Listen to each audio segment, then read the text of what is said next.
Should you buy in a high interest rate market? Let's discuss why buying today might make sense for you.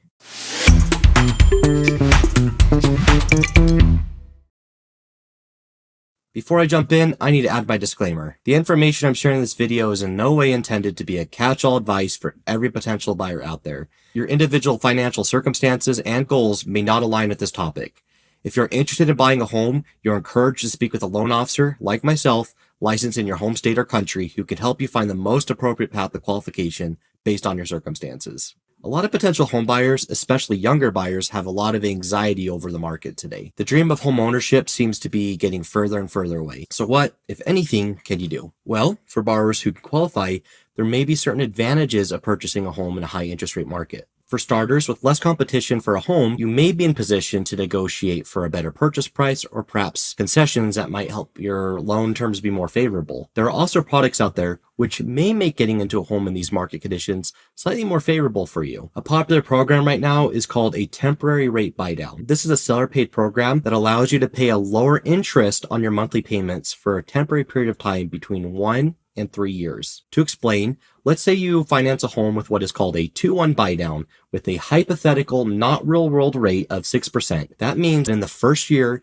you would be paying 2% less in monthly payments with your interest rate.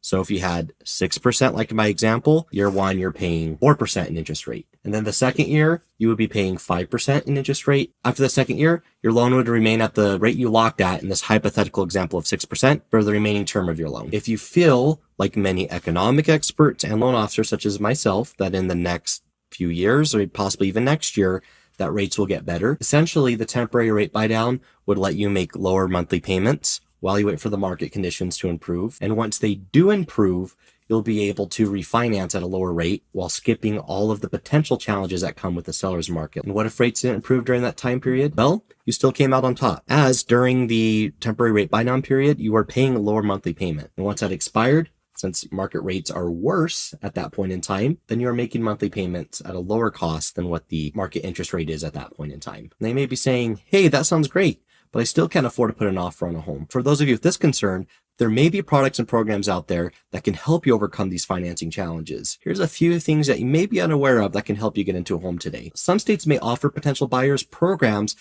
help them obtain financing to get a down payment for a home. There may be certain eligibility requirements. For an example, in Utah, there is a certain threshold that you have to meet with your income eligibility and loan setup before you can qualify. For those who don't meet the thresholds for state assistance, there may be other programs available to help you get financing. I personally broker with certain banks that allow financing for my clients who don't fit in these traditional buckets.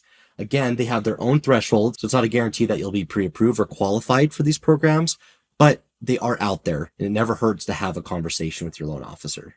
Also, if you're willing to move to a rural or developing area, you may qualify for a USDA loan. They do have certain restrictions and thresholds that you have to meet to qualify.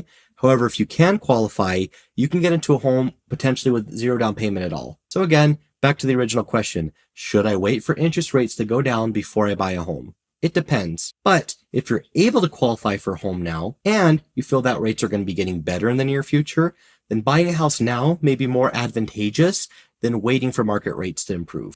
If you live in Utah, feel free to reach out to me with any mortgage questions you have. My information will be in the description. You may also leave a comment with any questions you may have, and I'll do my best to respond. Please subscribe for more mortgage content, and I hope to see you in the next video.